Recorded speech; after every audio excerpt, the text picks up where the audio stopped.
ibambe abayoboke bawe twibuka kandi dusabira none bazize jenoside yakorewe abatutsi mu 1994 maze ubwo bemeye kandi bakizera kuzazuka ubahe kugira ihirwe ridashira mu ngoma y'ijuru kubwa Yesu Kristo umwana wawe n'umwami wacu Imana mu bantu mugategekana mu bumwe bwa Roho Mutagatifu uko ibihe bihora bisimburana iteka. Isomo ryo mu gitabo cy'ubuhanga roho z'intungane ziri mu biganza by'Imana kandi nta gitotezo kizongera kubageraho.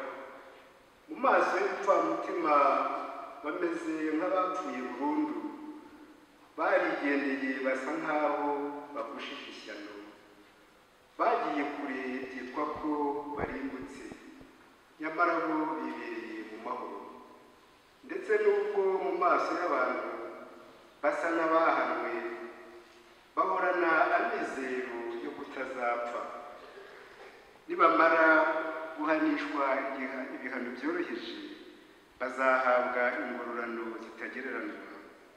Imana yarabagerageje isanga bakwiye kuba abayo yarabasukuye nka zahabu mu ruganda ibakira nk'igitambo kitagira inenge. Igihe Imana izabagendera nibwo bazabengerana barabagirane nk'ibishashi by'umuriro bikenyera ibyumye. Bazacira amahanga imanza kandi bategeke ibihugu maze Nyagasani ababere umwami iteka ryose. Abamwiringiye bazamenya ukuri icyo ari cyo, abamuyobotse bazibanire nawe mu rukundo. Iryo ni ijambo ry'Imana.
naho yaba yarapfuye azabaho. Byongeye umuntu wese uriho kandi akanyemera ntateze gupfa, ibyo urabyemera? Marita ati yego Nyagasani, nemera kuri Kristo umwana w'Imana waje muri iyi si. Iyo ni Evanjili ntagatifu.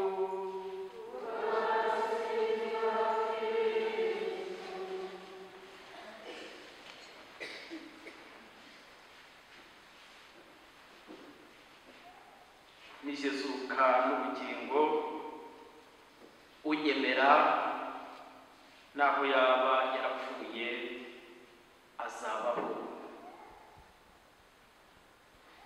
Byongeye umuntu wese uriho kandi akanyemera ntateze gupfa, ibyo urabyemera? Duhuriye hano mu gikorwa gikomeye cyo kwibuka ababyeyi bacu, abavandimwe, inshuti zacu bazize jenoside yakorewe abatutsi mu 1994 nk'uko twabivuze cyangwa se nk'uko mubizi. Duhuriye hano mu kiliziya, twashoboraga no guhita abantu bajya ku rwibutso genda batabanje n'aha mu kiliziya, ariko duhuriye hano mu kiliziya kubera impamvu nuko twemera mbere na mbere ni kuko duhurije aha ngaha. Twemera ko abacu Imana yari yaraduhaye bakatwibaruka bakagira uruhare mu kuduha ubuzima Imana ikabanyuramo. Twemera ko Imana yari yarabaduhaye bakaduha ubuzima, Imana yari yarabaremye, ubuzima bwabo bwongeye gusubira kuba buremye. Tukizera ko rero kandi tugahamya ko nubwo habaye urupfu, ariko kandi urupfu rudushyiramo icyo kintu cy'urujijo, tukumva abacu tutakiri kumwe, birumvikana mu buryo bufatika, ariko abafite amaso y'ukwemera twumva tukiri kumwe, tukabasabira umubano wacu nabo ntabwo ubundi kubemera guhungabanywa n'urupfu. Dukomeza ubundi buryo bw'imibanire harimo n'iki kijyanye no kubasabira kandi nabo bakadusabira, uko niko twemera, uko tubyemera. Bavandimwe rero, babyeyi, inshuti, bakristu, mwaje hano muri iki gikorwa ngombwa kandi nk'inshingano za buri wese muri twe. Nyagasana gitije umwuka, gitije ubuzima, iki gikorwa cyo kwibuka abacu bazize jenoside yakorewe abatutsi mu 1994. Mu by'ukuri ndabakomeza nagira nti nimugire amahoro, amahoro nyayo, amahoro adatangwa n'isi, amahoro aturuka ku Mana yonyine. Aya magambo ntangiriyeho nimugire amahoro ni amagambo Yesu yabwiye intumwa ze nyuma yo kuzuka, nyuma y'izuka rye, igihe zari zifungiranye mu gahinda kenshi, mu bwoba bwinshi bwo kwicwa no kugirwa nabi n'Abayahudi bari barishe Yesu. Bari bafite ubwoba rero, batinya ko nabo bakicwa. Yesu agira atya, aha babona ahagaze rwagati muri bo bifungiranye, ati nimugire amahoro. Arabahumuriza. Bavandimwe, mu bihe nk'ibi ngibi, iryo humure duhabwa n'Imana, duhabwa na Yesu Kristo ubwe, twese ntabwo utarikeneye, na cyane ko turi mu isi irimo byinshi biduhungabanya. Nashyira mu byiciro bitatu. Icyiciro cya mbere cy'ibiduhungabanya muri iyi si n'ibyo twebwe ubwacu dushobora kugiramo uruhare, dushobora kwikururira. Cyo ubwanjye hagira ibyo ngiramo uruhare, ibyo bintu bikampungabanya. Icyiciro cya kabiri cy'ibiduhungabanya muri iyi si ni ibituruka ku bandi, yewe nta ruhare nabigizemo. Mbese nk'uko muri aya mateka turiho twibuka abacu bishwe, byaraduhungabanije, nyamara yenda ari wowe cyangwa se ari jye nta ruhare waba warabigizemo. Icyiciro cya gatatu cy'ibiduhungabanya muri iyi si ni ibiduhungabanya noneho ari jye, ari wowe, twese noneho nta ruhare twabigizemo, biturutse gusa ku bijyanye n'imiterere y'isi. Urugero, hashobora kubaho umutingito w'isi ukaza mwese mwiryamiye mu nzu, ukakubita ugahungabanya ibintu byose, inzu ukabasenyukiraho, umuryango we wose ukaba watikira uruhare rw'abo bantu bapfuye, ari wowe cyangwa se ari jye, nta ruhare twabigizemo, ni ibijyanye gusa n'imiterere y'isi. Hari n'ibindi byinshi umuntu ashobora gusesengura muri iyi si bigira uko biduhungabanya. Ushobora no kugira utya ukaba wakibaruka umwana ufite ukameze, rimwe na rimwe bigasa naho wowe ubwawe biguhungabanije, nyamara nta ruhare ubifitemo kugira ngo umwana aze ameze uko ameze. Ibyo byose rero biduhungabanya bikanadukomeretsa, bimwe tubigiramo uruhare, ariko n'ibyo tutagiramo, hari n'ibyo tutagiramo uruhare. Ibyo rero tugiramo uruhare bigahungabanya mugenzi wanjye nanjye niretse, ibyo tubirwanye ndetse tubyime urwaho. Kuri uyu munsi twafashe uyu mwanya wo gusabira no kwibuka abacu basize uko Imana yabaremye. Ni igikorwa nk'uko nigeze kubivuga gikorwa n'umuntu ufite ubwenge bwibuka ibyabubayeho, tukabikora noneho no mu kwemera dusabira abacu, kuko tuzi ko kandi twizera ko abacu bapfuye bariho mu bundi buzima, kandi ko nabo kuri uyu mwanya tukanabasaba no tukabasaba ngo badusabire, kuko tukiri muri uru rugamba rwo guhangana n'ikibi, kwimakaza icyiza. Kuri uyu munsi reka mvuge ku bintu nka bitatu, ndabivuga mu buryo bwihuse. Kuri uyu munsi twongere tuzirikane ku Mana n'ubuzima bwacu. Reka tuze kuvuga n'urukundo, ariko tuvuge n'ubuzima buzaza cyangwa se izuka ry'abapfuye. Twese twaremwe n'Imana. Imana niyo yaduhaye ingabire y'ubuzima, kandi dusaba no kubwitaho ku buryo bushoboka bwose.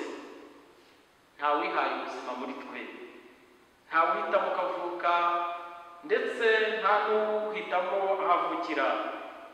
Uko twisanze biri mu mpuhwe z'Imana. Dusabwa kwakira impano y'ubuzima kandi tukabubungabunga, ubuzima tukaburinda icyabuhungabanya cyose. Imana yabuduhaye niyo mugenga wabwo. Kwica ubuzima no gushaka guhinyuza Imana yaremye byose, kandi ibyo tuzi ko bidashoboka, bikabera nyiri kubikora icyaha gikomeye. Ubuzima bwacu rero buri mu biganza by'Imana. Tububungabunge, tubwiteho, tuburinde icyabuhungabanya cyose. Twemere kandi dushimire Imana yabuduhaye ku buntu, bigaragarire mu rukundo rwa bagenzi bacu. Ijambo ry'Imana tuba twabanje gutega amatwi, Ukaristiya ntagatifu duhabwa, ibyo byose bidufashe gushyira mu ngiro no gushimira Imana yaduhaye ubuzima. Hari aho dukunze mu ijambo ry'Imana gusoma bagaragaza ububasha bw'Imana ku buzima bwacu. Hari aho bagira bati, ese ikibindi gishobora kwihenura ku wakibumbye? Ese twebwe dushobora kwitera hejuru ku waduhaye ubuzima? Intorezo ishobora kubwira uyashisha ngo ntuzongere kunkoresha. Ejo turi mu cyumweru gusoza icyumweru cy'uburezi gatolika ku rwego rw'igihugu i Rwamagana, hari abana batuvugiye umuvugo mwiza cyane, abana biga mu ishuri ryitwa Utunyange, aho mu muvugo wabo hari aho bagize bati, hari abantu, hari ibyo twumva cyangwa se tubona bikatubabaza. Hari abantu batemera Imana, ariko se wowe utemera Imana, niba utemera ko Imana ibaho, harya buriya isukari iri mu gisheke yaba ari papa wawe wayishyizemo? Niko abantu batuvugiraga mu muvugo wabo. Utemera ko Imana ibaho, isukari usanga hariya mu gisheke ni papa wawe waba warayishyizemo?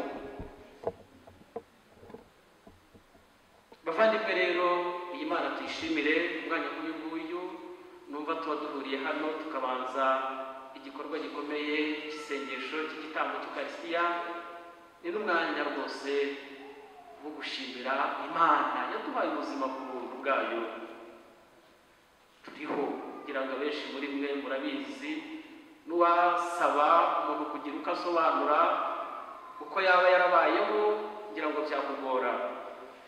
Aho n'Imana ifite mu mibonere yayo, mu mitekerereze yayo, ifite uko yakugennye ndetse ikomeza no kukurinda.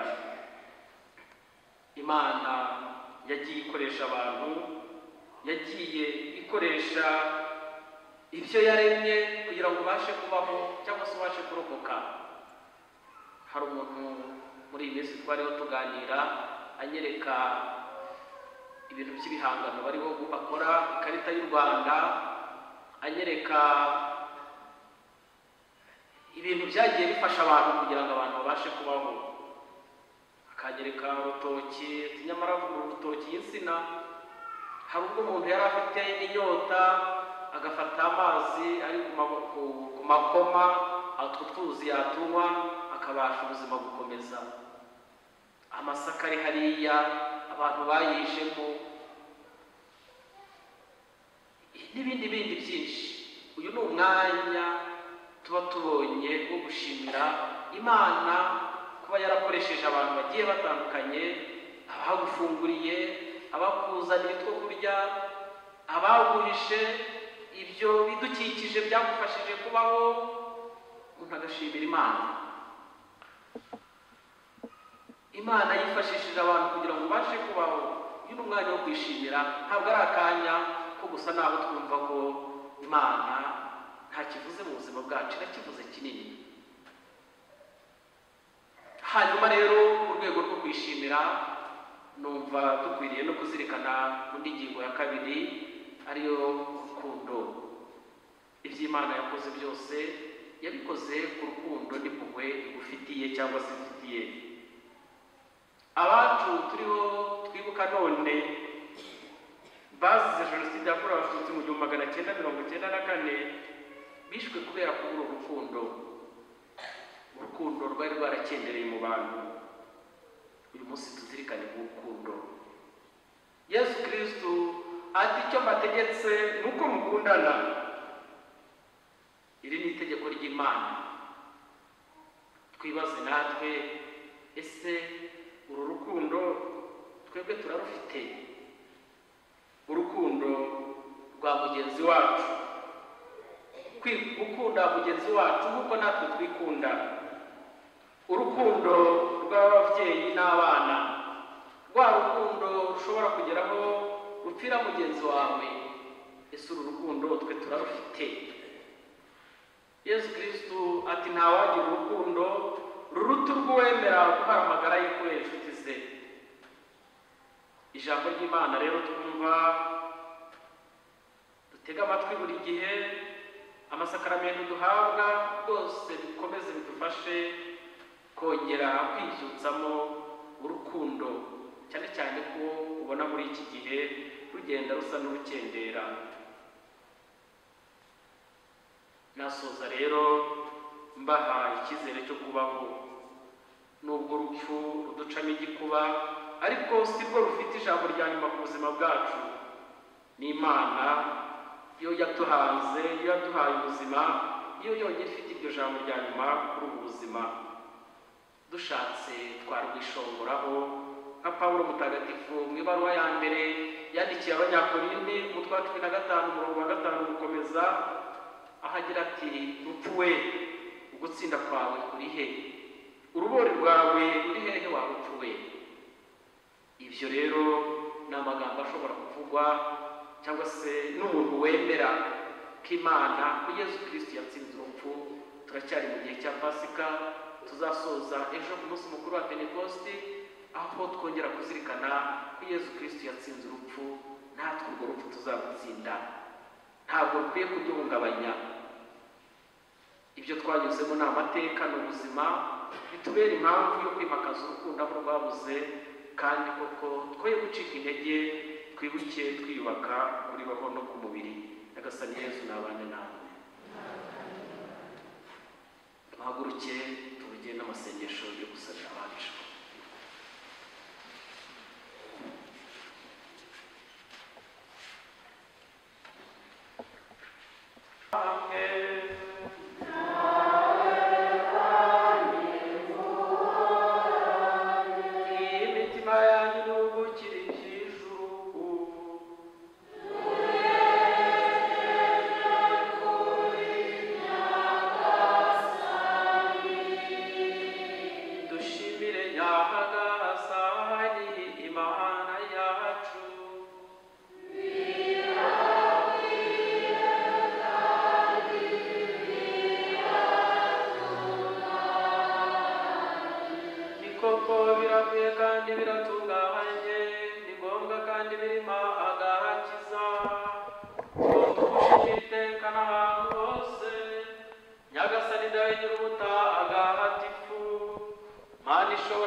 twavutse ku bubasha bwawe Nyagasani kandi tugengwa n'ubushake bwawe.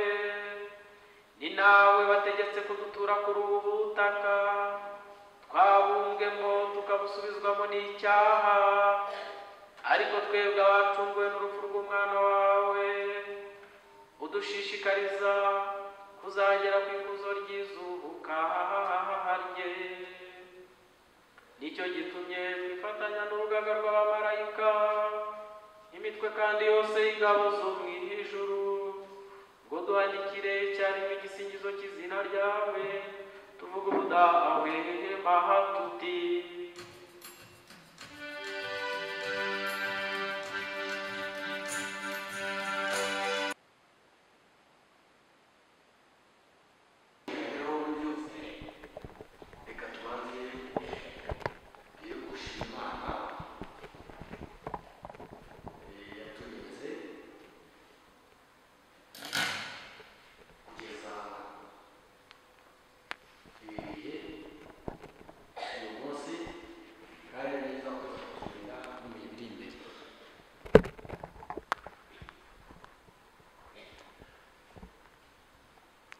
turashima Imana rero yadutambukije muri byinshi, ariko yaduhaye na byinshi birimo n'iyi ngoro dusengeramo, hatarabaye ubushake n'ubushobozi bikomoka kuri yo ntabwo twaba tuyifite.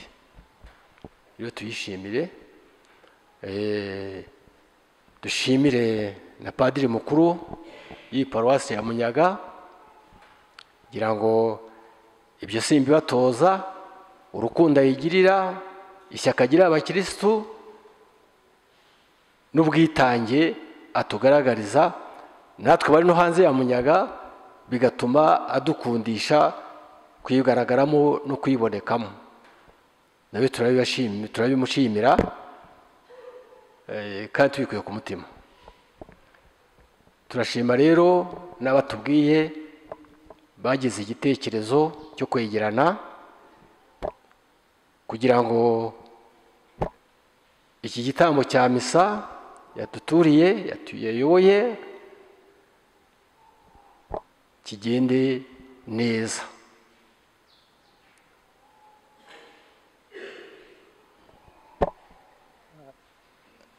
Turashima mwese rero, namwe abavuye hano nabonye bavuye kure bagaragaye hano, ariko batari no mu mbibi za paruwasi ya Munyaga, bavuye kure ariko n'ubusanzwe bakomoka muri aka gace.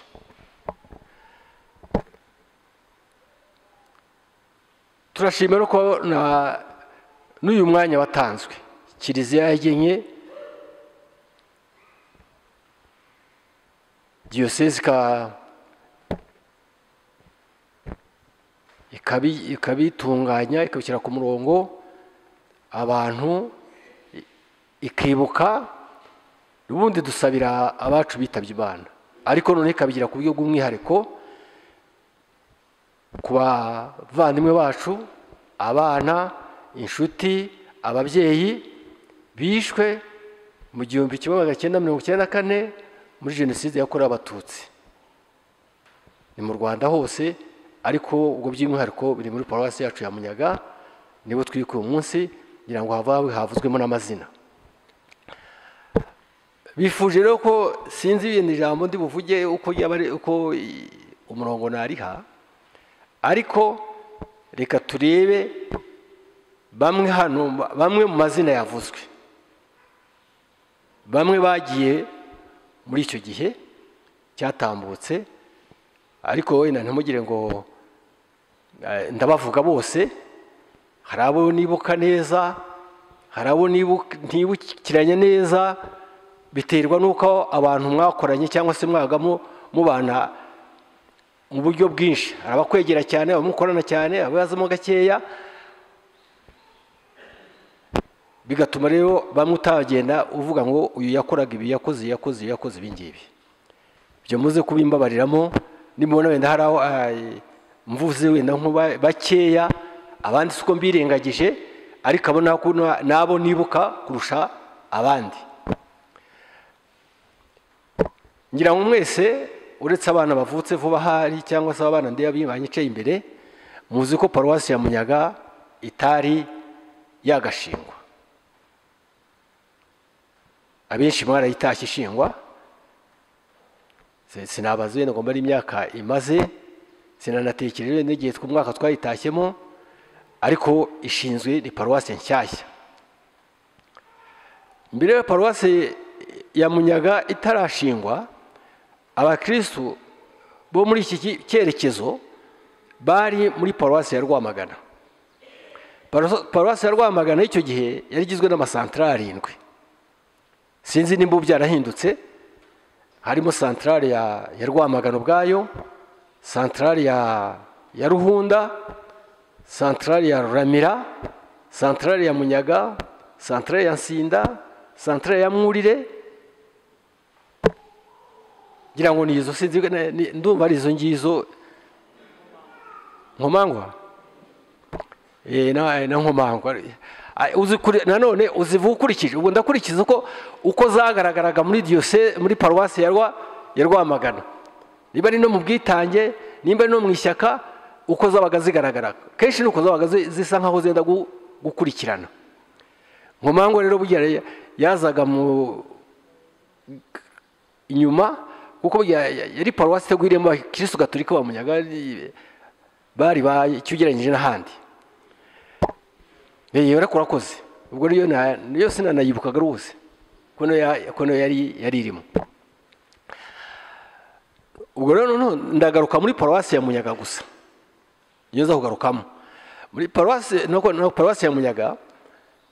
Ubu irambuka ikagira n'ikirwa, ifata na Rutonde, ariko santrali ya Munyaga icyo gihe yanganaga n'umurenge wa Munyaga. Ibyo abari bakungira ngo murabyibuka. Rutonde ntabwo yabaga muri santrali ya Munyaga na Kirwa, uretse ko Rutonde yahuzaga paruwasi na Munyaga, ariko Kirwa yo yari muri yabaye izaza Igikibungo. Ngira ngo izi ntangaha yaje turuka Kibungo, ntiyaje turuka Zaza. Reka rero tugaruke kuri santrali ya Munyaga, ariko noneho tujya kuri ya mazina, kuri ba bantu b'ingirakamaro bitangiye santrali ya Munyaga, bitangiye paruwasi ya Munyaga, byumvikana na diyoseze ya Kibungo ndetse na Kiliziya y'u Rwanda, kuko byose biva hasi bizamuka cyangwa ikamanuka biza hasi, birahura rero. Santrali ya Munyaga yashinzwe muri 69 nibwo yatajwe. Urumva hashize imyaka myinshi, abenshi mwari mutarabaho, murabo mu 2000, murabo muri za 70, abari bakuru nabo muri 60 ariko abenshi ntago bari bahari. Ariko santrali ya Munyaga ishingwa ku ikubitiro yagaragaragamo abayiyoboye, ndavuga ku mbaraga zagaragaraga z'ubukangurambaga, zishishikariza abaturage abakristo gukunda umurimo w'Imana, urebye mu ikubitiro wari baturutse cyane cyane muri gace ka Kamamana hariya Rwimbogo Kababero, icyo gice, icyo cyerekezo. Nsanzabera niho yaturukaga, uhaye perezida wayo Karangwa, Sarabwe niho baturukaga, babaye abarimu, abo bose n'abajyaga banasoma na celebration, harimo bakoreka ngo bari bavuye na za Rutongo, Nyirango na Basarabwe, barabyigize imyaka nyiraga itari mike barabyize, barabihuguyemo cyane. Mu katerisite ba mbere bibanze babyigiye, atarabagiye bafata formation y'igihe gitoya, babikoze imyaka myinshi. Ngira ngo biga nk'imyaka 3, ari byo ngira ngo haje kuba kira gitekerezo cyo kuzahashyira icyiciro cya mbere gitanze seminari nkuru. Bazana rero ishyaka, bayitashya ibirori, ariko ni no banayiyoboye. Ubwo ari n'abandi bazagamo, ariko tutashyira muri iki cyiciro cyaho twibuka, ariko nabo bayikoreye, bakuranye nabo, Asindiribuye na Kabera ahari, ko aracyariho ahari. Ariko abo ngabo bikubitiro bya mbere. Icya mbere cyadushimishije, babaye abahuza beza. Ubu amateka twibuka ya jenoside yakorewe Abatutsi, hari n'ibindi byabanje imbere. Hari izindi mvuru zabaye muri 61, uruje muri 69, hari nk'imyaka 8 ishizeho.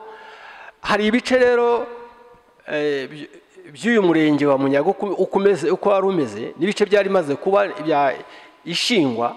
Ndumva niba ntibeshya yarashinzwe biturutse kuri padiri wari padiri mukuru wa Paruwasi Rwamagana bitaga Boreni. Abo bantu rero babaye abahuza beza, kuko ubwo twari tumaze hari haciye si imyaka, wenda ku bantu benshi babona ko ari imyaka myinshi, ariko ntabwo ari imyaka myinshi. Hari haciyeho nk'imyaka, kwera ishusho Munyaga yari yarafashe, Munyaga nk'umusozi, ariko yari yarafashe mu mvuru zari zarabaye zo muri 61.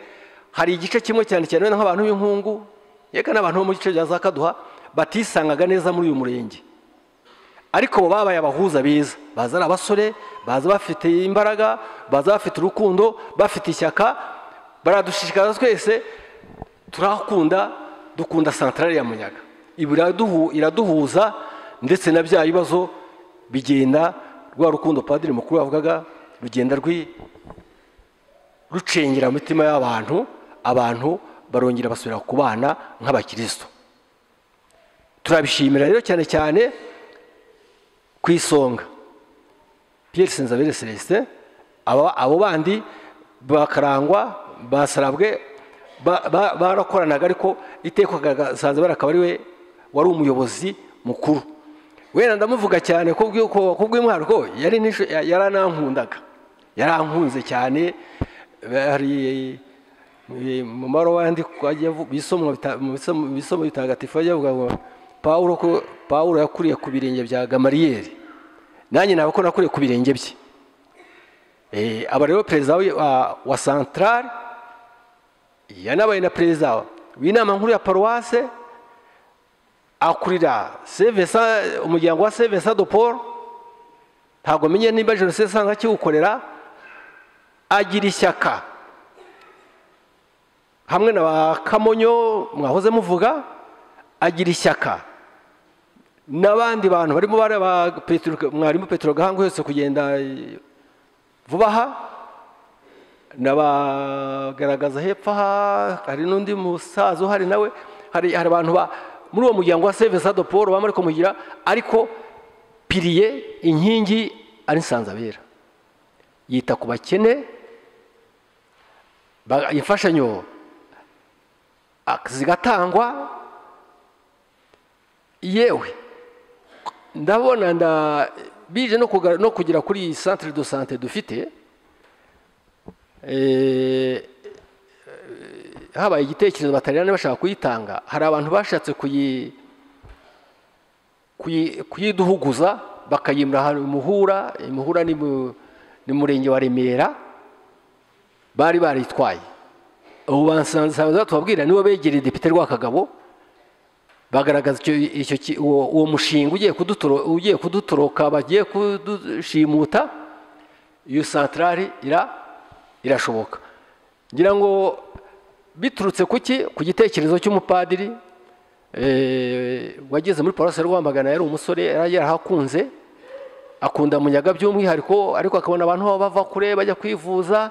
Yitwaga Padiri Tiziano, waje kugwa mu ndege ari kumwe n'abandi bapadiri babiri, bose baruzungu bari bagiye gutembera mu birunga, bakora accident y'indege. Ariko aba yagize icyo gitekerezo cyo kuzashyiraho intuze y'santrale kuzashyira ivuriro hano i Munyaga. Abo rero nibo biyibukije, ngira ngo kwa Karori haba umwana witwa Tiziano arahaba, nibo bakunze gukurikirana cya gitekerezo cyabayeho, kuko Padiri ntiyarakiriho, batariko bakakivuga. Abataliyani baza mu kuza kwibuka Padiri Tiziano, baza kumenya icyo kintu kiratambuka, bamenya ko hari ikintu yari afite cy'icyifuzo yari afite, bagishyira mu bikorwa. Ariko iyo nkuru ntiyajya kumenyekana itavuzwe n'abo ndimo kubabwira. Ni ukuvuga rero ari ishingwa rya centre de santé mubona iki kigo nderabuzima, ari n'iyo shingwa rya santrale tuza kuvuga ya Munyaga, abo bantu babigizemo uruhare. ngira ngo Patricia sinzi ko namubonye aha ngaha, yaba yibuka uko bajyaga bategura umunsi mukuru w'abakene, nimba bakibikora wenda bakongera bakabateranya, bakabaha imfashanyo, bakabagaburira, bakishima. Ibyo byose turabishimira abo bantu bahoze bababwira, bitangiye mu buryo bwa Kristo, bagaragaje urukundo, bakubaka amazu. Nimba ari umuntu ufite ibibazo, kandi mu kubakira abakene ntabwo barebaga Kristo Gatolika, barebaga abantu bose muri rusange, bakabikora, inzu bakazubaka, bakazihoma, zigasakarwa, biturutse ku bwitange bw'abo bana b'Imana bayobowe na Nsanzabera Pierre Celestin. Igihe rero cyarageze muri 1994, ubuhamya bw'uko yaje gupfa, nabo bandi nibwo bishwa abo Bakamonyo, baraba Gashayija, bone na Musanzire. Nagiye mbona akunda gusoma amabaruwa mu kiliziya, kuko Nsanzabera amaze acyuye igihe cyo kuyobora santrale ya Munyaga, naje kumusimbura mba perezida wa santrale, ariko akomeza mu muyoboro w'umuryango wa Saint Vincent de Paul. Ari umuryango ukomeye, ndetse navuga ko wari ufite n'imizi hano muri diocese ya Kibungo, kuko numva Byusa Mathias wari inspecteur w'amashuri Gatolika muri Muhazi Rutonde. Icyo gihe niko aka gace kamwe k'ikomine y'Urutonde ndi kaba Muhazi, yayoboye uwo muryango ku rwego rw'igihugu. Madame Dereva Agnes nawe yabaye muri komite y'igihugu, anawibarangira ngo ku rwego rwa diocese. Na Nsanzabera nawe yarawuyoboye asimbuye Nyirago Gashayija, Mzee Gashayija nawe wagiye hambere. Urumva rero ko abo bantu bakoze ubwitange bukomeye. Nanjye mvuga ko ari we wabayinkundishije. Ubundi nari nakoraga mu bintu, nari umwarimu nkigisha, ariko mu mirimo ya Kiliziya Gatolika nakiraga gusa amaturo. Urabona ko abana bigaga ku bigo yenda by'abaporoso bya Gatolika bivanze, ariko ku kigo cy'abaporoso nari mfite inshingano kwakira amaturo, nibyo byari nisanganywe. Nyuma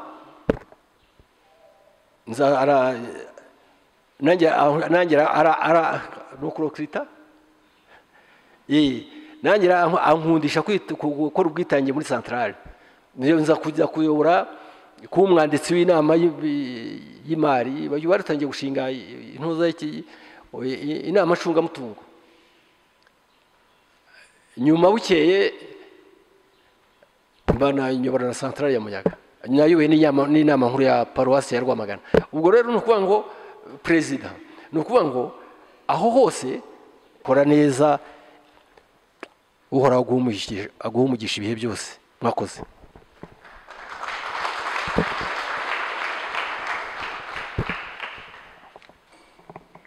Murakoze muzehe wacu, ni byiza kugira abantu bakuru bongera kutusubiriramo amateka meza yaranze abo twibuka none. Ni iby'agaciro. Yavuzemo ibintu bibiri nka bitatu ngira ngo ntongere nshimangire. Yashimiye Imana yaremye abo twibuka, Imana kandi ikidutije ubuzima. Hanyuma anagaragaza ibyiza byaranze abo twibuka, cyane cyane yavuzemo uwo twakwita nk'inkingi, cyangwa yavuze ngo piliye inkingi. Avuga Pierre Celestin Nsanzabera, avuga Basarabwe na Bakarori, baranzwe n'ishyaka, urukundo, kandi urukundo rutarobanura. Ni ikintu gikomeye, urukundo rutarobanura. Iyo bakoraga ibikorwa by'urukundo bubakira abantu, ntabwo habagamo kurobanura. Icyo rero uyu munsi twabigiraho nyine, natwe ni ugukurira mu ishuri ryabo. Iyo abantu bibuka bagasubiramo amateka, icyo bidufashaho mu kuzirikana ibyiza abatubanjirije bakoze, tukabisigasira kandi tukabigira indangagaciro z'ubuzima bwacu turimo. Hanyuma ibibi nabyo tukabizibukirira kure. Ubwo rero mu byiza turiho dukesha abatubanjirije, tubigira ibyacu, atabato natwe tuzabonekemo abafite ishyaka, abafite urukundo nk'ibyabaranze. Asoza agira ati ubukirisitu si ibitekerezo, nibyo koko, ahubwo ni ibikorwa. Rimwe na rimwe hari ubwo abantu bagira bati nyamara abantu muri jenoside yakorewe abatutsi mu 1994 abantu benshi baremeraga, bari abakirisitu. Oya, bariya ntabwo hari abakirisitu. Abakirisitu ni abashyize rya tegeko ry'urukundo mu ngiro. Abandi byari mu bintu by'ibitekerezo gusa cyangwa se bishushanya. Twese rero dusabirane koko kugira ngo dukomeze izo ndangagaciro zaranze abo twibuka, natwe ziba arizo zituranga. Nk'uko twemera ko bakiriho kandi batubona, babona ubuzima turimo, kimwe mu bintu byabababaza ni ukubona abo basize kuri iyi si badakomera ku murage mwiza abo basize. Ngiriyo mu by'ukuri inkuru nziza twasiga imusozi, gukomera ku byiza badusigiye, icyo kibashimisha. Murakoze, reka duhe umwanya Irusi atugezeho izindi gahunda. Nimugire amahoro. Kugira ngo iyo ndamukanye twahisemo, kuko kwibuka harimo no kwibuka ko amahoro yigeze kubura, abantu bakongera kuyasubizwa, ariko agaciro kayo kagaragariye mu kuyabura.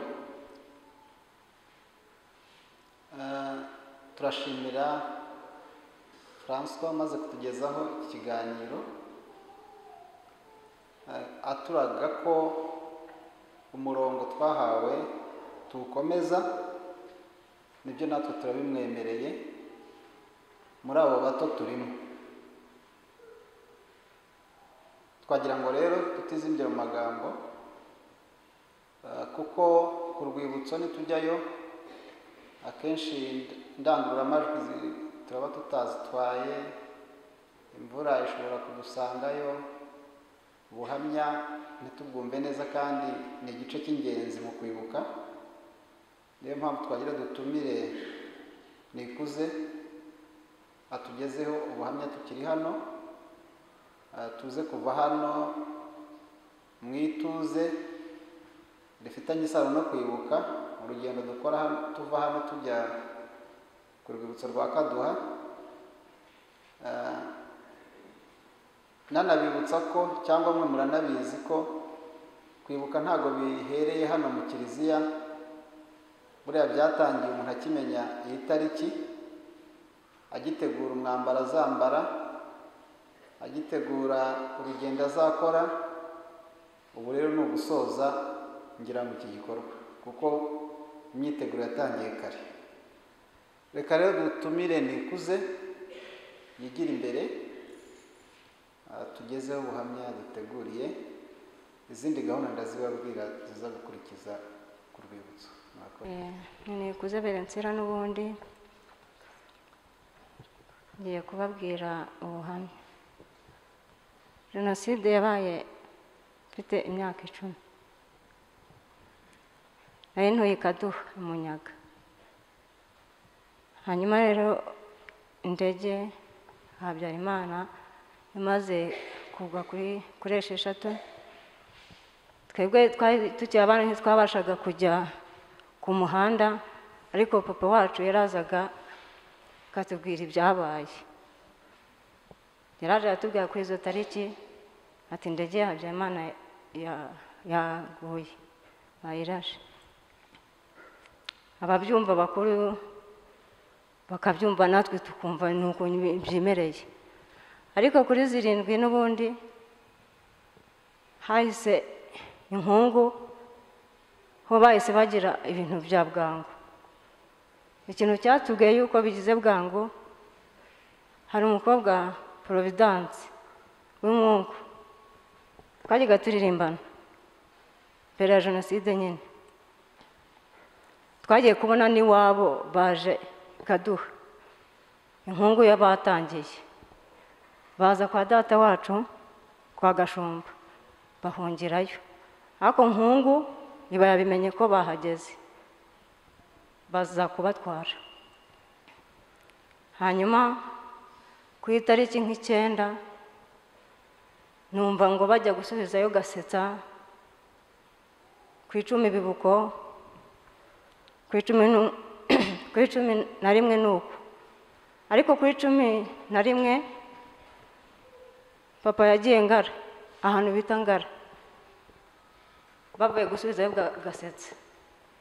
Bagera ahantu mwita Ngara, haje abantu b'abayobozi baravuga ati ubu byahindutse rero, umuhutu yice umututsi yicwe. Papa araza arabitubwira ko ariko bavuze kuri izo tariki. Ariko papa tukabona ari umuntu ufite ubwoba nk'aho ari bunapfe. Haciyeho iminota mikeya cyane, tubona ibitero bya Kabare bije iwacu. Yewe na Munyeshuri na Rusatsi, bese ko Rusatsi we nari nzi ko ari na mwende wacu, nawe we ukuntu yarajemo nabona gasa na papa, bakorana mu buyobozi bwose, nkabona wenda simbizi. Cyari igitero kinini cya Kabare. Hari abantu bagishikiye bari bamaze kugera mu rugo bahunga bajya Zinga. Tubonye kigeze hari ahubatse nk'urusengero mu bitare, tufumyamo turiruka natwe, twagenda duhagarara ahantu kwa Muhire. Abandi bo barakomeje bagizinga, twebwe duhagarara aho ngaho. Ariko abahungu bacu basaza bacu barakomeje baragenda. Haza umugabo bita Bineno afite umuheto, arawufora abwira papa ati Rugaravu, warambeshye ko nari ikimasa cya Mirimo, none ndaje nkurase. Duhita dusubira mu rugo, tugaruka mu rugo. Tugarutse mu rugo dusanga inzu yacu bayitwitse, bafashe peteroli basanze mu rugo bamena ku ibati, inzira cyo yari yitariye inzoga, asanga nyine banayidashye bayitwaye. Bo turangije twebwe na Vestina ni mukuru wanjye n'undi bita Mama Kirabo, yatubwiye ati muwe mugiye kwa Mirimo, hanyuma nge reka mbe nsigaye aha. Yasigaye na mama wanjye, ati turaza kubabwira uko bigenda. Tujya kwa Mirimo. Mu gacu gato rero haje kwa Bisugire, ahantu kwa Bisugire n'abana be.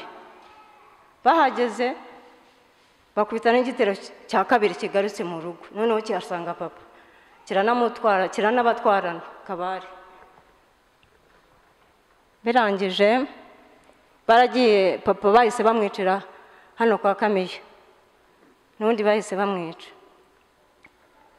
Birangije amakuru kugira ngo tuyamenye ko bamwishe, n'ubundi abantu bari bavuye kumwica bahise baza kwa Mirimo, ati dere babana aho bari, ati papa wanyu muza hari, tuti oya.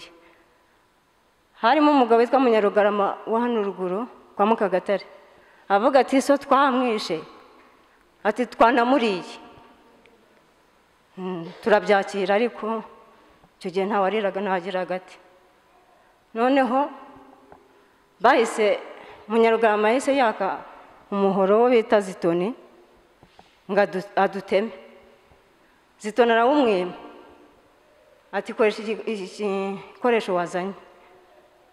Amaze kuwumwima bagaruka biruka, Mirimo yari afite amafaranga arayabajugunyira gutya, bajya kuyafata. Bayafashe natwe tuhita twiruka tugana ya Rutonde.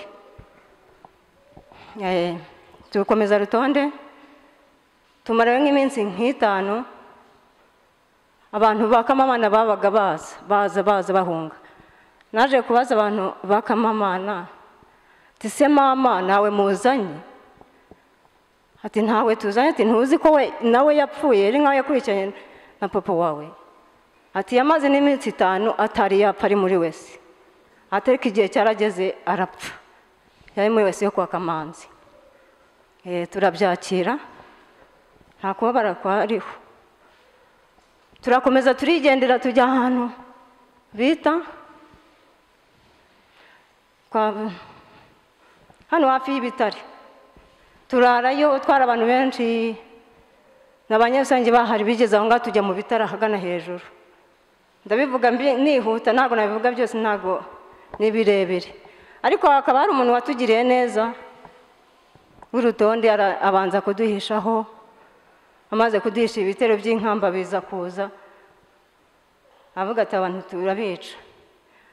Sinzi ukuntu rwose yavuga ati mumbabarire iry'uyu munsi ntabwo nongera kubahisha, nibanatwica bahita bagenda. Igihe cyarageze rero, n'ubundi kaduhize gutwara abantu bayo Nkungu n'abandi bantu batwara ababo. Natwe turagenda. Noneho ariko basaza bacu twebwe ntabwo twaje twese, twagiye twisigaza inyuma. Ntabwo twaje mu bantu baje ikaduha, twagiye dusigara inyuma. Bigeze aho ngaho butwiriraho tugeze ku cyapa ari Rutonde. Ariko nk'abandi kumwe na Clotilda, ndi kumwe na Nkuranga, abandi twe twatatanye. Bimaze kujya nka saa moya, turavuga tuti reka tujye ahantu bita kwa Nibogore, bari inshuti zacu, wenda yaduhisha. Turazamuka, noneho tubona abantu hagana ruguru, turavuga ati baratwishe, dore abantu babiri bari hariya, ariko tugende, niba twica batwice, n'ababyeyi bacu dore barapfuye. Turagenda, ahubwo tugiye dusanga ni basaza bacu Habimana na Bizimana. Turagenda tubivuganaho ukuntu twe tugiye kwa Nibogore, ati tuvuga ati mukomeze tugende, n'ubundi nitubura Nibogore turajya kwa Shyaka. Umuntu witwa Shyaka yaratuye hano, yari umukarisomatike, barasenganaga. Tujyayo dusanga aranaryamye. Ati Shyaka, ati dukingurira. Ati muri bande? Ati ni Bahimana mwe musengana mu mukarisomatike. Ati nimuve ku muryango aho ngaho cyangwa nze mbice. Twahise n'ubundi dusubira inyuma, ariko turavuga ati wewe ntabwo turi bugikaduha tu, n'ubundi gahunda zirasubira Rutonde, ntabwo twishwe n'abantu bikaduha. Turagiye turavuga ngo reka tujye Rwamagana, wenda ho haba hari umutekano. Tugeze kwa Nzabakirana twumvirije umuriri w'abantu. Twebwe dusa njye na Clotilde dusa nk'abagiye ku ruhande na Nkuranga. Bahabimana baguma mu nzira. Abo bantu bari abasirikare rero. Bavuga ati bagabo murakora iki? Ati turi ku irondo. Ati rero twebwe turi guhunga inkotanyi by'akazi, tugiye kwa Rwagafirita. Bari abantu bajya nko mu 10. Ati mukomeze mucunga umutekano. Abo basirikare baraje basanga n'abantu kuko bapfuye kuri 17 kandi byari bikiye kuri 16. Birangije abasirikare baragenda, natwe baraduhamagara ati muzi.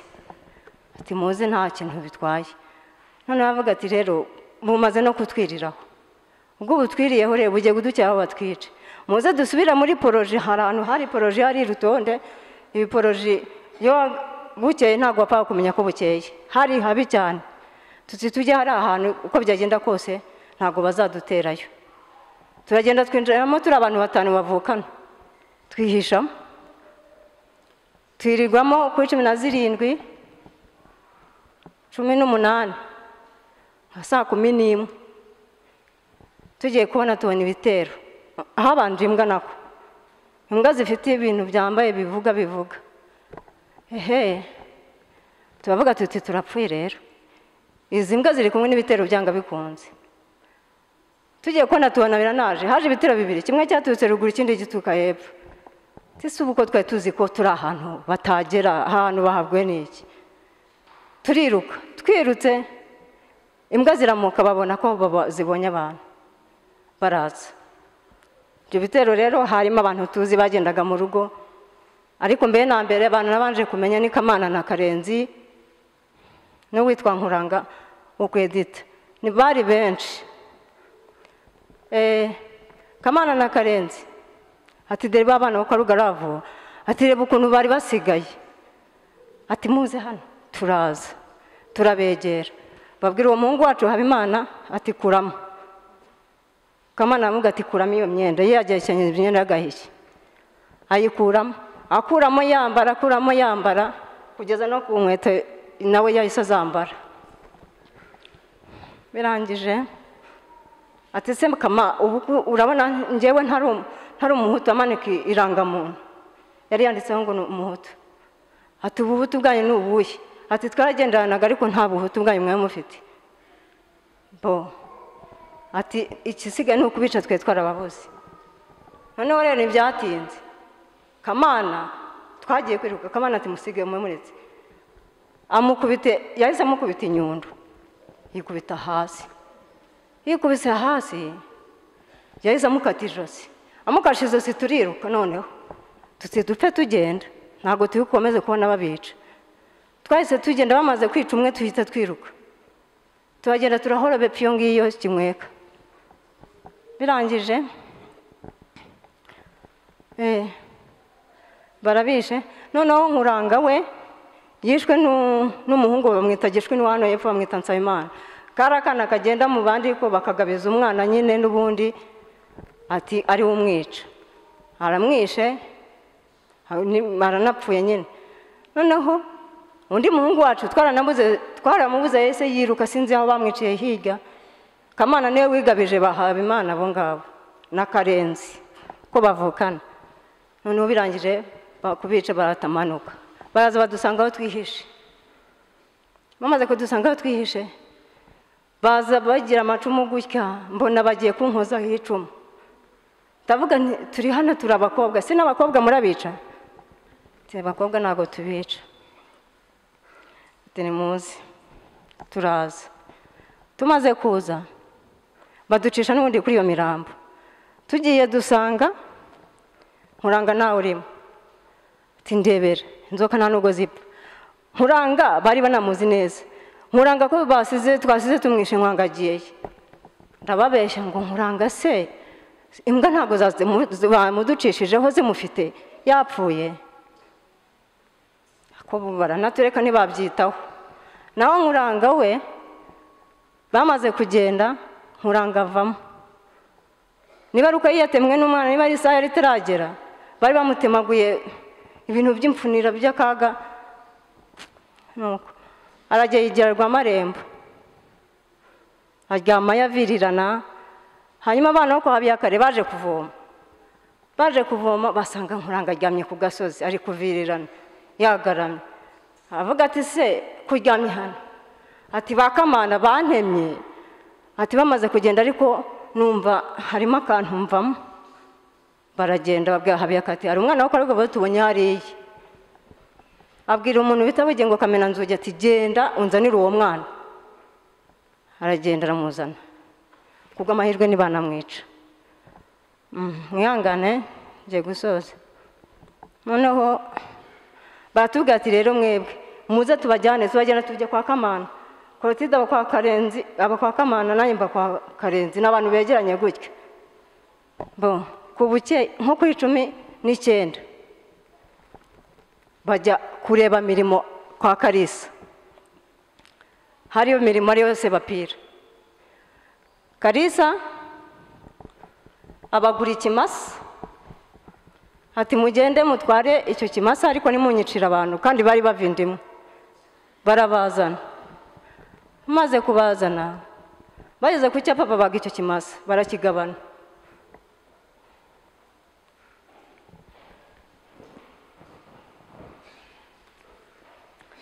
Bamaze kukigabana bashoreye abasaza babazanye kwa Kamana aho twari turi.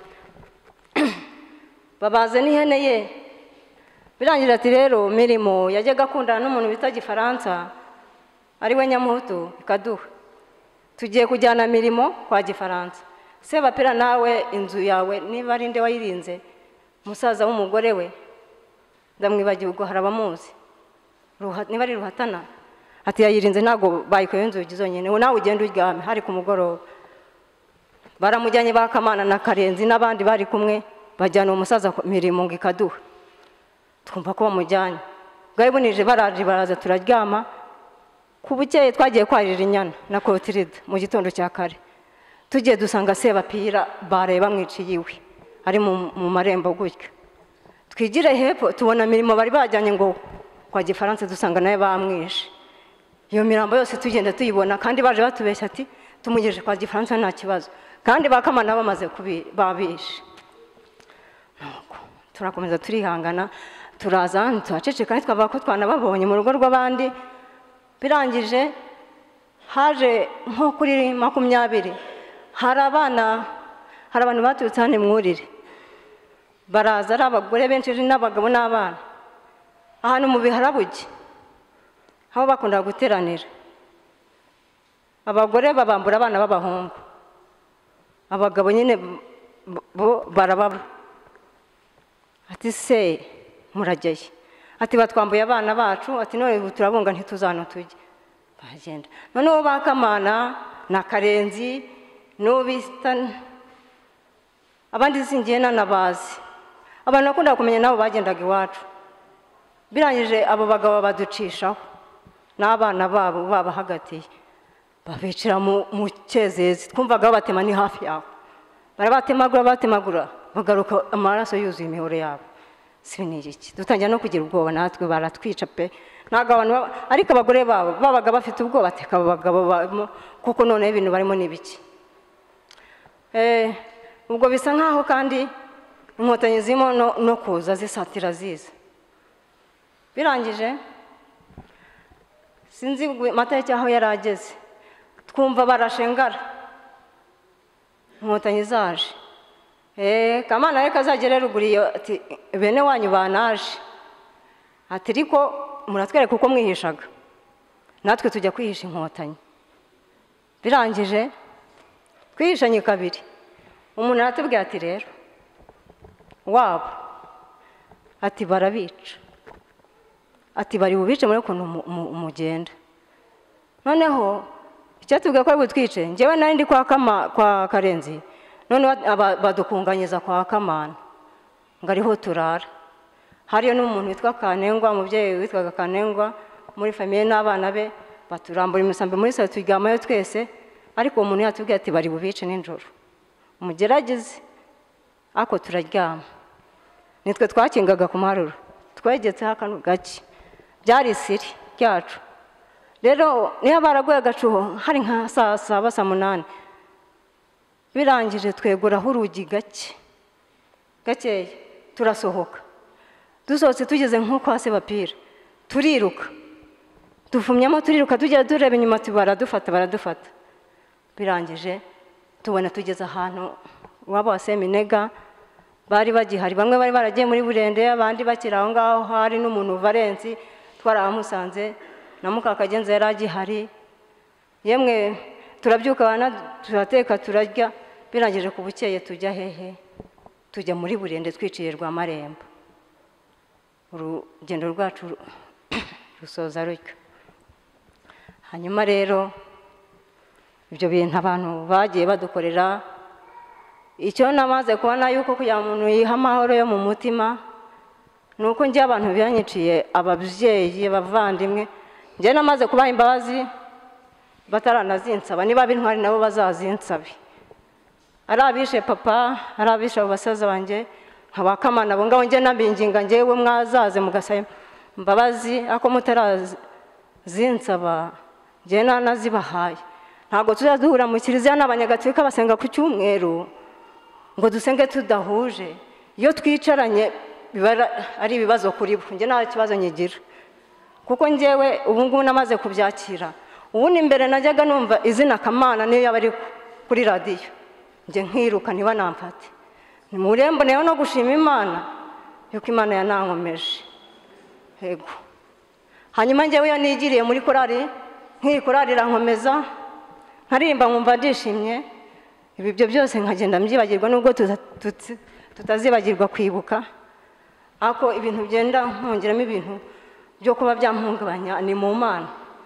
Nibyo binkomeza.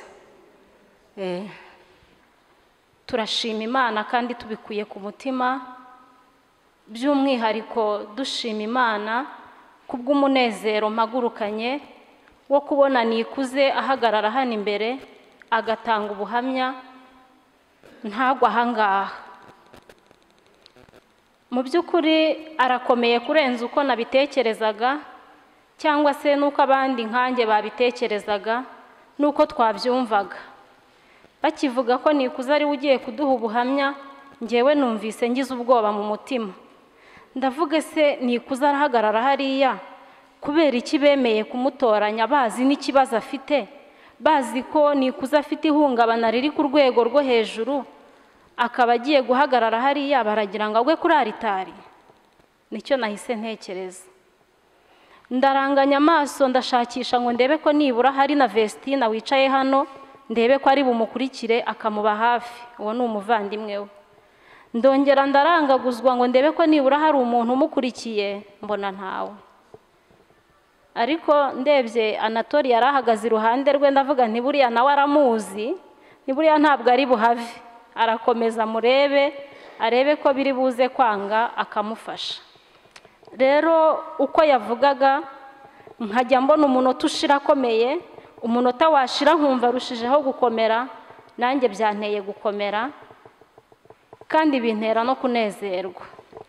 Rero kubwa Nikuze turanezerewe kandi tunamuhumuriza tumubwira ngo nakomere, icyizere cyo kubaho kirahari nk'uko abivuga, kandi koko Imana niyo yamuhumurije.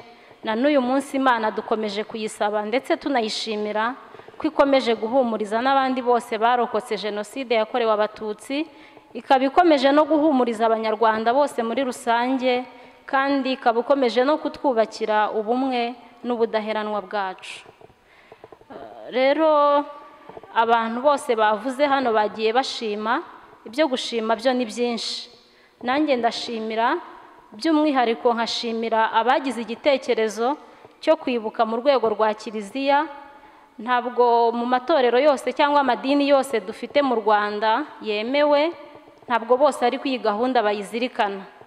Hari aho tujya twizerera, twese turabizera niko twabyemeye, ariko ntabwo twizerera mu idini rimwe cyangwa se mu itorero rimwe. Bijya bitubabaza rero, nkanjye njya mbyibazaho nkavuga ngo ese kubera iki Kiliziya izirikana iki gikorwa cyo kwibuka abazize Jenoside yakorewe Abatutsi, ariko hakaba hari andi madini n'amatorero atabigira ibyayo ngo tubone bateranye bahujwe n'iki gikorwa cyo kwibuka. Twishimire ko nibura n'abahagarariye amadini yacu n'amatorero bazirikana abari abakirisitu babo bazize uko baremwe kandi baritanze bakitangira umurimo w'Imana. Rero mu by'ukuri ntabwo twabitindaho kuko muzehe yabivuze mu ijambo rye, avuga ngo ubukirisitu ntabwo ari ibitekerezo, ntabwo ari ibintu umuntu atekereza ngo bihite bikoreka, ahubwo ubukirisitu bugaragarira mu bikorwa dukora. Nidukora ibyiza Imana nayo izaduhemba, ariko nidukora ibibi Imana izaduhemba iki? Urupfu, kuko ibihembo by'ibyaha ni urupfu. Nubwo bacu twibuka bagiye batubwira bamwe mu amazina batondaguye hariya yose, harimo Basarabwe, harimo Bansanzabera, harimo Uhorana Ingoga, harimo Babyukusenge n'abandi twibuka kuri uyu munsi bahoze ari abakirisitu ba Kiliziya Gatulika, cyane cyane by'umwihariko basengeraga muri iyi santarari ya Munyaga, bakaba barambuwe ubuzima nta ruhare babigizemo, nta kosa bakoze. Hari ikintu padiri yigeze kutubwira igihe yari arimo kudusomera, aravuga ati tujya duhungabanywa n'ibintu bitandukanye, hakaba ibyo twagizemo uruhare, hakaba ibyo tutagizemo uruhare ariko biturutse ku bandi, hakaba n'ibiza nta muntu n'umwe biturutseho, biturutse ku miterere y'isi. Rero aba twibuka uyu munsi bo bahungabanyijwe n'ibiturutse ku bandi, ntabwo ari imiterere y'isi kuko nta mutingito wabahitanye, nta nubwo ari ibyo bakoze byabagarutse, ahubwo bahungabanyijwe n'abandi, abo bizeraga, abo babanaga, abo basangiraga, abo basenganaga, babambura ubuzima kandi nta cyaha babakoreye.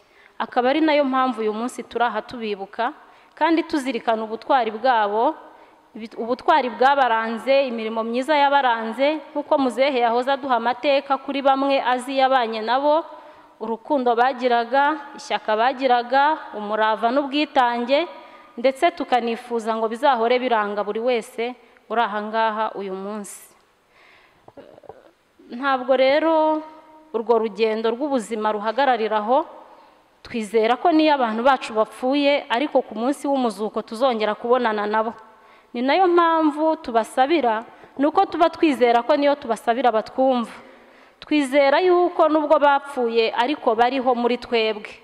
Niyo mpamvu dusabwa gukora ibyiza kugira ngo bakomeze kunezezwa nuko abo basize imusozi hari ibyo bakora bituma nabo bishima. Rero mu izina rya Ibuka dushimira ingeri nyinshi, uko dushimira Imana, cyane cyane ko duhagaze no mu Kiliziya, turi mu ngoro yo gusengeramo, ntabwo twareka gushima Imana kuko niyo itubeshejeho. N'uyu munsi kuba hari abarokotse bagitanga ubuhamya, ni umugambi w'Imana kandi ni urukundo rw'Imana, kugira ngo ahari aya mateka atazibagirana. Iyo biza kurangira ikiswe umututsi cyose gipfuye kigashiraho, uyu munsi nta muntu uba uhari wo gutanga aya mateka. Tuba dusoma wenda mu bitabo ibyo abasigaye banditse, bakandika ibyo bishakiye bidafitanye isano n'ukuri, ariko uyu munsi turibuka, tukumva amateka, tukumva ubuhamya, tukumva imvugo y'ukuri duhabwa n'ababibayemo, babinyuzemo, babikorewe, bakagira amahirwe bakarokoka. Ibyo rero iyo dutekereje ko kurokoka byabayeho, dushimira Imana n'inkotanyi kuko nibo bagize uruhare mu kuturokora. Inkotanyi iyo zitaza kugera hano, ndahamya neza ko ntawe ari kurokoka. Ndetse njya nkunda no kuvuga ngo ahari n'aba bagome, n'aba bagizi ba nabi cyangwa se n'izi nterahamwe zari kugera aho zabura abo zica zimaze kumaraho icyitwa umututsi cyose, nabo bagatangira kwisubiranamo bitewe n'inda nini y'imitungo basahuye. Hari igihe batari kumvikana ku byo basahuye, bikarangira n'ubundi batangiye nabo kwisubiranamo, ku iherezo ukazasanga igihugu cyacu cyangwa se umusozi wacu usigayeho ubusa. Kandi ndibaza ngo ese ubundi umuntu yisha abantu bose agasigara wenyine, agasigarana n'ibyabo bose, mu by'ukuri byamumarira iki? Umuntu abayeho kubw'abandi kandi n'abandi babayeho kuko hari abandi bariho. Turiho hari abo dukenera abadufasha. Mujya mubibona ko n'ufite ubushobozi bwinshi akenera n'abafite ubushobozi buke kugira ngo bamufashe ibyo atari bushobore kwifasha, kandi ufite ubushobozi buke nawe agakenera ufite bwinshi kugira ngo amufashe ibyo atari bushobore kwifasha. Rero twese tugomba kunezezwa n'uko abandi bariho, ari nayo mpamvu Nikuze yatubwiye ngo yahaye imbabazi n'abatarazimusabye. Ni ukuri iyo ni intambwe ikomeye abarokotse Jenoside bateye, yo gutanga imbabazi no ku batazikeneye. Ariko ku rundi ruhande ni umuti uvura, ni umuti usharira ariko uvura ibikomere. Ibikomere byo ku mutima twasigiwe na Jenoside, iyo dutanze imbabazi biroroha kandi ibyinshi muri byo birakira. Urugendo rwo gukira ibikomere ni rurerure, ntabwo ari ibintu bikoreka mu munsi umwe cyangwa mu kwezi kumwe cyangwa mu mwaka umwe. Ni nayo mpamvu twari tugifite impungenge ko Nikuze na n'uyu munsi akibana n'ibyo bikomere ku buryo bukomeye. tutizera ko yabasha guhagarara hano ngo avuge inzira y'umusaraba yanyuzemo. Ariko kubera ko bigenda bikoreka gake gake, niyo mpamvu mwabonye yabishoboye, nuko hari ibyakoretse muri we tutabireba, ariko we akiyumvamo imbaraga. Rero uko gutanga imbabazi byafashije abarokotse kongera kugarura ubuzima, bibafasha no kongera kwiyubaka kandi bongera kugarura n'icyizere cyo kubaho. Ari nayo mpamvu duhora dusaba abagize uruhare mu kuvutsa ubuzima, tukabasaba ngo rwose aho umuntu yaba azi hose yajugunye umubiri w'umututsi azagenda arya akara umuntu umwe, nashaka ntazabwira uwo muri uwo muryango, azamurya akara agenda amwereke ati hariya hari umuntu twahatabye cyangwa twahajugunye, hanyuma ababishinzwe bazakora icyo bagomba gukora, bashakishe n'uwo mubiri kugira ngo nawe ushyingurwe mu cyubahiro. Gushyingura abacu mu cyubahiro ni ikindi kintu kidukomeza kandi kikongera komora bya bikomere. Iyo umuntu atarashyingura be igihe cyose nta nubwo aba yemera ko bapfuye. Mwari mubizi? Umuntu wawe iyo apfuye ntumushyingure, hari igihe ubwenge busa nk'ubuhumye ukibwira ahari ko atari ko akiriho, cyane cyane nk'abantu baba baraguye hirya batari kumwe n'abantu babo. Nk'uko yahoze atubwira abo yanyuragaho, abo bishe areba, bariya barabizi ko bapfuye, kabone n'ubwo atabashyinguye ariko arabizi ko bapfuye. Ariko hari igihe uba waba yaraguye nk'ikirwa cyangwa irutonde, ukaba utarigeze umubona, ukaba utarigeze umushyingura, nta n'uwaje ngo akubwire iyo nkuru. Hakaba n'ukubwira iyo nkuru ariko mu by'ukuri atayizi neza. Mwumvise ukuntu bishe Nkuranga, abamwishe bakagenda bazi ko yapfuye, ariko mu by'ukuri bamusize atarashira mu mwuka. We bamaze kugenda aratonyoroka gakeya, aranyenyemba yigira hirya, bagarutse baramubura. Ntibari bazi ko bamwishe, bari bazi ko bamwishe ariko batamwishe. Nikuze we kugira ngo abumvishe ko yapfuye badakomeza no kumushakisha, yarababwiye ngo imbwa zamutwaye areba. Ariko mu by'ukuri yaba nawe atamubonye kandi na babandi batamubonye, uyu munsi abagifite urujijo ruvuga ngo ese koko musaza wanjye yarapfuye cyangwa ntiyapfuye. Gusa kubera ko amakuru tuba twarayabwiwe n'abandi, umuntu akaza akakubwira ati yarapfuye, umuvandimwe wawe namubonye aha, bamwishe turi kumwe, yaguye aha, byagenze gutya, urabyumva. Ariko umuntu aruhuka ari uko ashyinguye abe. Ari nayo mpamvu duhora dusaba wabaza ahantu imibiri y'abatutsi yajugunywe wese rwose yatanga ayo makuru, kuko ntawe uzamukurikirana, nta n'uzabakubaza, cyane cyane ko abantu benshi batuye no mu masambu baguze. Nta muntu wakubaza ngo mbese aba bantu wabashyizemo ute kandi warasanze barimo utazi uko bagezemo. Ayo makuru ntihagira uyumva ntakajya yahisha, kuko nabyo biradufasha kandi bigatuma bya bikomere birushaho koroha. Ikindi rero tutakwirengagiza ni ugushimira inkotanyi cyangwa se ingabo zahoze ari za RPA zabohoye igihugu cyacu, zikongera kugarura ubuzima, zikongera gutanga icyizere cyo kubaho. Igihango dufitanye nabo, kuko ntacyo twabona tubishyura, nta n'icyo twabahemba, ariko nibura tubemerera cyangwa se tubasezeranya ko tuzagerageza kubaka ubumwe n'ubudaheranwa by'Abanyarwanda, kugira ngo u Rwanda rwacu rutazongera kurangwamo jenoside ukundi, ahubwo tuzarusheho kuba umwe, twamagana amacakubiri, twamagane ingengabitekerezo ya jenoside n'imizi yayo tuyirandure rwose, kugira ngo ahazaza hacu, hazaza h'u Rwanda hazarusheho kuba heza. Ntabwo rero navuga ibintu byinshi, ibyo kuvuga byo biba bihari, ariko reka nsoreze ahangaha kugira ngo dukomeze n'izindi gahunda, mpumuriza abarokotse bose kandi nshimira abagize uruhare mu kugira uwo barokora, nongera mshishikariza n'abandi bose kugira ngo iyo ntego bayigire iyabo, buri muntu wese aharanire gukora neza, kuko ibyiza dukora Imana izabiduhembera. Murakoze, dukomeze kwibuka kandi twiyubaka. Murakoze, mukomeze kwihangana. Ntabwo ndi buvuge byinshi ko mugenzi wanjye wayibuka byinshi arabivuze, ariko natsindagiraho gatoya ko amateka yacu dufite akomeye,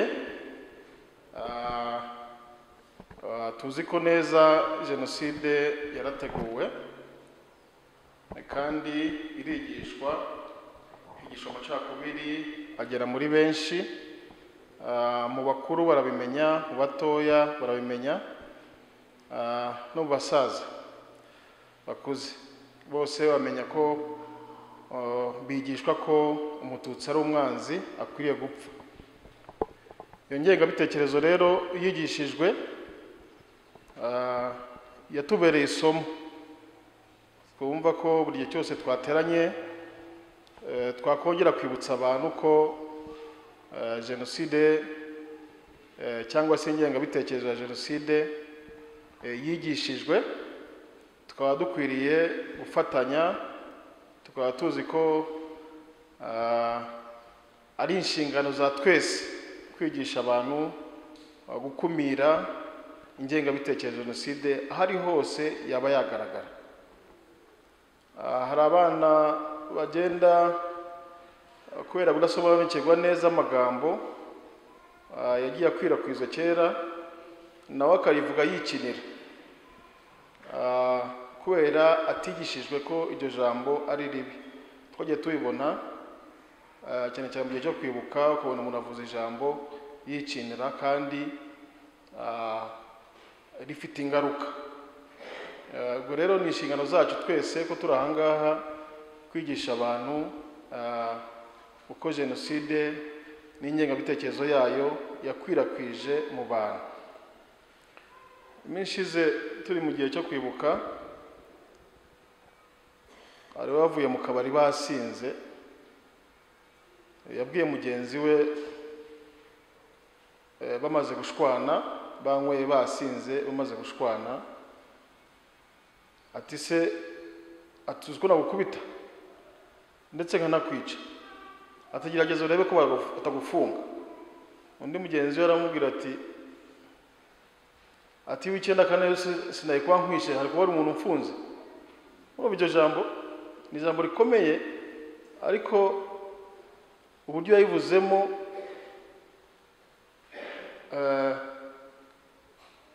ibyo yayivuzemo nubwo yayivuzemo kubera gushamirana hagati aho ngaho, ariko yahise igaragara ko ari ingengabitekerezo kandi ikomeye. N'ubu ngubu abayicuza ati navuze nikinira nk'umukorege wanjye. Bivuze ko dufite akazi katoroshye ko kwigisha abana bacu amagambo mabi asesereza yigisha ingengabitekerezo. Twagize igitekerezo hanyuma tubigeza ku bakristo muri rusange, baracyakira. Twiyemeza yuko kuri uyu munsi hari abantu turi buremere, uwaba aturuka hafi hariya irutonde twaramurebye tubona akwiye kuremerwa, bibaye ngombwa ko abantu bamugeraho bakamuganiriza bakabona icyo bakwiye kumuremera. Twifuje yuko twamuha uburyamo, akaryama ahantu heza kandi hasusurutse. Hanyuma twifuza yuko twamuha ifunguro, duhera ku muceri, ariko ibiherekeje umuceri bindi akeneye biraza kuboneka mu ibahasha twagennye. Hanyuma dutekereza n'undi muvandimwe umaze igihe afite ikibazo gikomeye cyo kuba nk'umuntu wari urangije kaminuza, uyu munsi akaba ari hasi, ikimutunze ari ukwicara no kuryama gusa, adashobora guhaguruka namba kubera n'ingaruka za kovide washakana bivuga yagize bituma amera gutyo. Nari umuvandimwe wacu. Nagira ngo rero nsabe padiri mukuru afashijwe n'ushinzwe ubutabera n'amahoro, uwo twageneye matera tukamugenera ifunguro nk'agafuka k'umuceri, hanyuma yigira ahangaha padiri mukuru n'ushinzwe ubutabera n'amahoro, hanyuma bamuhereze igeno bamugeneye kuri uyu munsi. Yagize uruhare mu kuba kiliziya yarashinze imizi, tukajya tubona abasura tukamenya babayeho bate, bameze bate, tukabegera kuko hari umwuka w'Imana burya haba hari n'izindi ngabire nyinshi umuntu arangayeho gatoya zishobora gupfukiranwa, ariko iyo gahunda turayifite muri paruwasi, tuzakomeza kubana namwe. Twanashimiye ko mwitabiriye ubutumire paruwasi yabagejejeho. Sijye rero wo gusoza kuko hari Imana niyo yatangiye, duhe umwanya padiri mukuru adusoreze iki gikorwa aha mu kiliziya, nyuma dukora urugendo twerekeza ku rwibutso ahari bukomereze ibindi bikorwa. Murakoze ku mwanya mwari mwantije. Twibuke twiyubaka.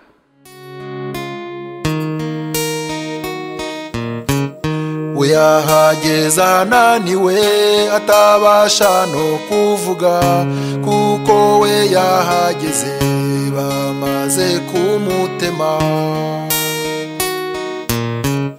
Yahageza ari kumwe n'utwana twe tune, iyo wababonaga bahari nkurikirane.